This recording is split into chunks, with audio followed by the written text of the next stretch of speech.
কর্তৃপক্ষের ডাকা যে কমপ্লিট শাটডাউনের কারণে কিন্তু মোংলা বন্দর এবং ইপিজেডে অসংখ্য গাড়ি পণ্য বোঝাই করে এখানে গত 2 দিন পর্যন্ত বসে আছে। তারা কিন্তু এখানে বেকার সময় পার করতেছে, কারণ এই পণ্যগুলো তারা খালাস করে আবার দ্রুত চলে যাবে, কিন্তু কাস্টমসের কাগজপত্র সহ তাদের অফিসিয়ালি কার্যক্রম সারতে না পেরে তারা কিন্তু এখানে অবস্থান করছে। কখন কাস্টমস কর্তৃপক্ষের তাদের যে ডাকা কমপ্লিট শাটডাউন শেষ হবে, পরে তারা এখান থেকে পণ্যগুলো খালাস করে চলে যাবে। মোংলা বন্দর কাস্টমসের কর্মকর্তারা কমপ্লিট শাটডাউন ডেকেছেন, যার ফলশ্রুতিতে এই মোংলা বন্দরের সকল আমদানি এবং রপ্তানি কার্যক্রম বন্ধ রয়েছে।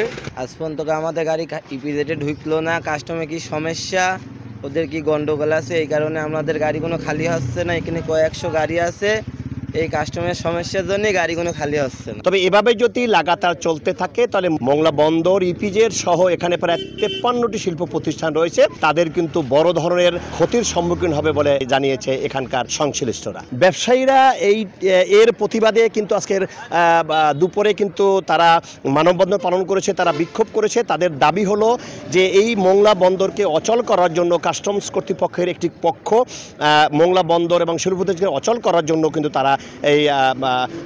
তারা কিন্তু কর্মবিরতি পালন করছে। তবে এই কর্মবিরতি তারা যদি প্রত্যাহার না করে তাহলে এই ব্যবসায়ীরা কিন্তু একটি বড় আন্দোলনের হুঁশিয়ারি দিয়েছে। কর্মবিরতিতে যাওয়ার কারণে মোংলা বন্দরের ওঠা নামার কাজ বন্ধ হয়ে গিয়েছে, যার কারণে হাজার হাজার শ্রমিক আজকে অনাহারে দিন কাটাচ্ছে। অতি দ্রুত এই কর্মবিরতি বন্ধ করে শ্রমিকের কাজে ফিরে যেতে দিতে হবে, মোংলা বন্দরে কাজ করতে দিতে হবে। অনতি বিলম্বে এই অচল অবস্থা নিরসন না হলে সারা বাংলাদেশ বিশ্বের কাছে একটা খারাপ প্রতিক্রিয়া বিরূপ করবে।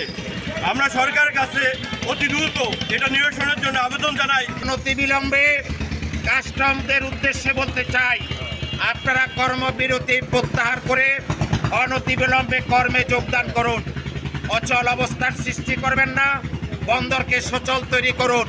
যদি তা না হয় আমরা আপনাদের বিরুদ্ধে দুর্বার আন্দোলন গড়ে তুলব।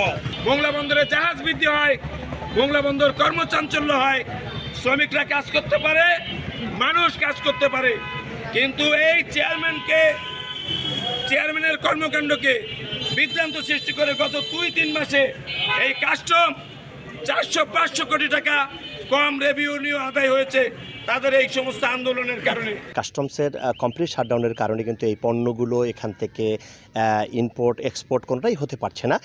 তবে এখান থেকে যে এই কাস্টমস অফিস যে রয়েছে এখানে কোনো কর্মকর্তাকেই পাওয়া যায়নি, এবং যারা এখানে রয়েছে তারা কোনো বক্তব্য দিতে রাজি না। তবে এভাবে যদি কাস্টমস কর্তৃপক্ষের তাদের এই কর্মবিরতি যদি এভাবে চলতে থাকে তাহলে মোংলা বন্দর যে আমদানি রপ্তানি পণ্য রয়েছে এবং ইপিজেড সহ এই অঞ্চলে যে শিল্প প্রতিষ্ঠানগুলো রয়েছে সেই শিল্প প্রতিষ্ঠানের পণ্যগুলো এক্সপোর্ট বা ইম্পোর্ট অর্থাৎ আমদানি এবং রপ্তানি করতে পারবে না, এবং বড় ধরনের আর্থিক ক্ষতির সম্মুখীন হবে। কন্টিনিউ হলে কি ব্যবস্থা গ্রহণ করব সেটা আমাদের আসলে প্ল্যান করা আছে, তখন অবস্থা বুঝে ব্যবস্থা গ্রহণ করব। আর আমাদের কিন্তু বন্দরে এখনও কিন্তু একটি 7 নম্বর জেটিতে একটি জাহাজ রয়েছে, যেটি থাইল্যান্ড থেকে চিটাগং নিয়ে আসছে। এইটি অলরেডি 5000 টন কিন্তু খালাস হয়েছে, বাকি 2000 টনের কার্যক্রম চলছে। এটি এখান থেকে নদীযোগে ইউনাইটেড রিফাইনারিতে যাবে, তারপরে ওখান থেকে কিন্তু অর্গানের মাধ্যমে দিনাজপুরে এটি স্থানান্তর করা হবে ট্রেনের মাধ্যমে। এভাবে যদি চলতে থাকে তাহলে মোংলা বন্দর সহ এই অঞ্চলের বড় ধরনের ক্ষতির সম্মুখীন হবে বলে জানিয়েছে ব্যবসায়ীরা। মাহমুদ হাসান, সময় সংবাদ, মোংলা।